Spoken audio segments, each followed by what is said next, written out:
Breaking news इस वक्त की है। आम आदमी पार्टी के प्रवक्ता आशुतोष ने कहा है कि जितेंद्र सिंह तोमर से दिल्ली पुलिस ने बदसलूकी की है, तोमर से हाथापाई की गई है। आशुतोष का कहना है, आशुतोष ने यह भी कहा कि फर्जी कागजात पर दस्तखत करवाने की कोशिश की गई है। ये आम आदमी पार्टी के प्रवक्ता आशुतोष ने कहा है। और क्या कुछ कहा आशुतोष ने, सुन लेते हैं। आजकल तो वो सारी खुरापात वहां से हो रही है सर। और लॉर्ड से क्या बताया, लॉर्ड से क्या बताया वहां से वकील आए। अब मैं तो क्या बताऊं आपको, इनको कल जिस तरीके से भ्रष्टाचार के खिलाफ लड़ाई चल रही है, एंटी करप्शन ब्यूरो को हमने मजबूत किया।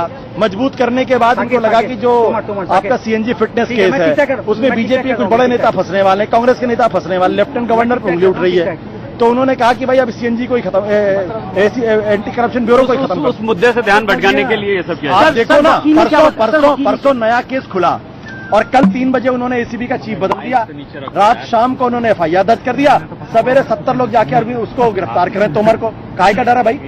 वो तो कोर्ट में मामला चल रहा, सामने से आके बोलो। ना सम्मन दिया, ना नोटिस दिया, कुछ नहीं दिया, न सम्मान न नोटिस। पूरी टीम गई है, तकरीबन बता रहे कि 30 से 35 गाड़ियां गई हैं सर वहाँ पे, पूरी 20 होते सर। यही तो कह रहा हूँ कि लोकतांत्रिक तरीके से चुने हुए एक एमएलए और मंत्री को दिल्ली पुलिस आतंकवादी घोषित कर रही है। सर ये जो आतंकवादी घोषित कर रही है, इनको इस बात का अंदाजा नहीं है। पूरे देश में लोग समझ रहे हैं कि अरविंद केजरीवाल की लोकप्रियता से घबरा के नरेंद्र मोदी जिस तरीके से डर रहे हैं और उनके right hand man Arun Jaitley जिस तरीके से खौफ में है, उससे साफ लगता है गिरफ्तारी।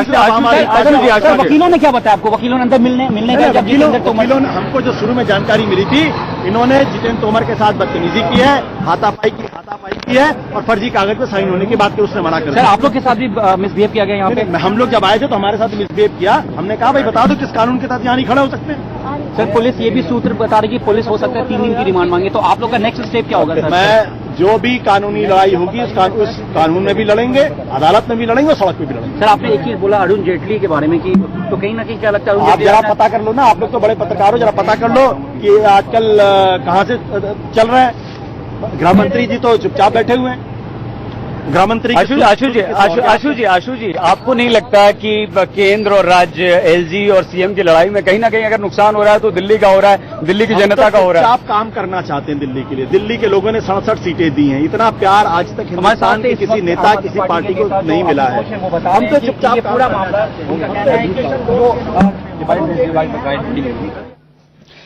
चलिए सीधे हम एडिटर क्राइम रवि शर्मा का रुख कर लेते हैं। रवि, आशुतोष का ये कहना है कि जितेंद्र सिंह तोमर के साथ बदसलूकी हुई है, हाथापाई करने की कोशिश हुई है, फर्जी कागजात पर उनसे साइन करा लिए गए। इस बारे में आपके पास क्या अपडेट है, क्या सच्चाई क्या है?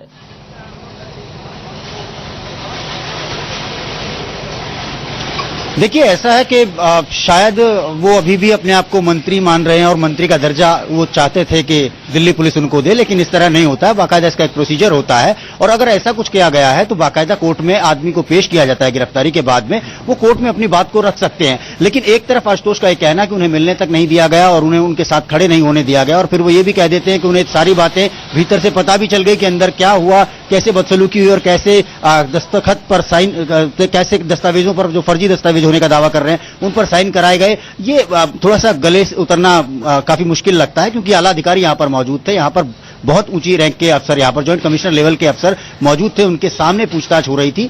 तो प्रोसीजर के तहत ही चीजें चलती हैं जब इस बड़े लेवल के अधिकारी मौजूद हों और उनके तहत कार्रवाई को अंजाम दिया जा रहा हो। तो बात गले से उतरना थोड़ा सा मुश्किल है। लेकिन हाँ, आरोपों की ये कहें कि ये पूरा मामला राजनीतिक रंग तो ले ही चुका है और ये एक मामूली गिरफ्तारी अब रह नहीं गई है। अब तो पलटवार और ये तमाम चीजें लगातार चलती रहेंगी। लेकिन राशिद, मुझे मुश्किल लगता है ऐसा होना कि इतने आला अफसरों की मौजूदगी में इस तरह की रवि आप रहे हमारे साथ में। जैसा कि आप देख सकते हैं, साकेत कोर्ट से, वसंत विहार से, एटीएस ऑफिस से, दिल्ली सचिवालय से लगातार मेरे सहयोगी मौजूद हैं।